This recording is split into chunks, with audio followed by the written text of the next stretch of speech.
Hello and welcome to In Simple Terms with Satish. Today, let's understand how 3D printers turn digital files into real objects. Take a small broken drawer knob. On a screen, it is only geometry, curves, holes, edges, and dimensions. A few hours later, you can hold it, screw it in, and use it. That feels like the file became matter.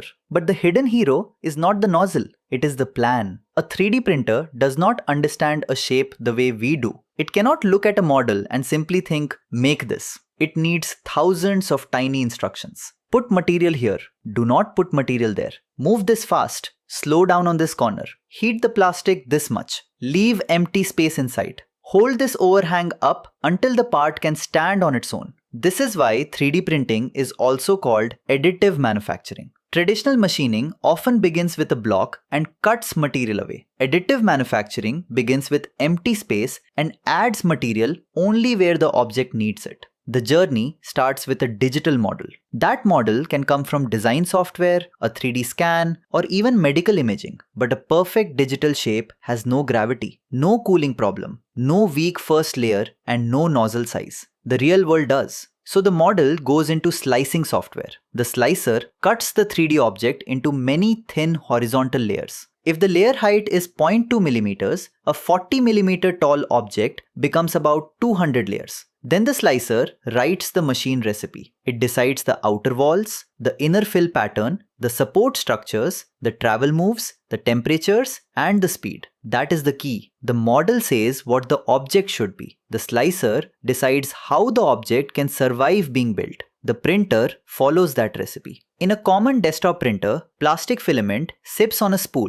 A motor pushes it into a heated hot end. The plastic softens, exits through a tiny nozzle, and lands on the build plate as a thin bead. The nozzle moves across the layer. Then the machine shifts slightly and starts the next layer. Each new bead must bond to the one below it. That bonding is where the digital dream becomes a physical object. And it is also where prints fail. If the first layer does not stick, the whole job can become a mess. If the plastic cools unevenly, the part can curl or warp. If layers do not fuse well, the part can split. If a design has a steep overhang, the printer may need temporary supports because it cannot print into empty air.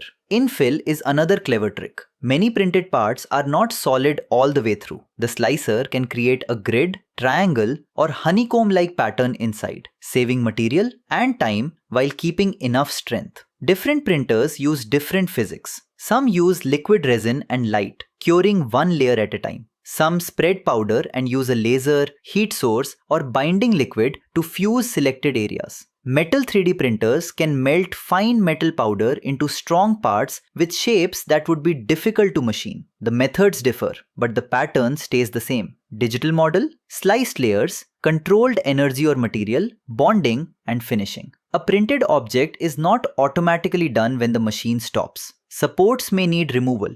Resin may need more curing. Powder may need clearing. Metal parts may need heat treatment or machining. So 3D printing does not remove manufacturing discipline. It moves more of that discipline into software, material science, and process control. The useful mental model is this. A 3D printer is a robot that turns geometry into a sequence of physical commitments. The file is the dream. The slicer is the engineer. The printer is the patient machine that makes the dream survive gravity, heat, and time, one layer at a time. If this helped you understand the topic in simple terms, follow or subscribe to In Simple Terms with Satish and share this episode with one friend who likes technology. I will see you in the next episode.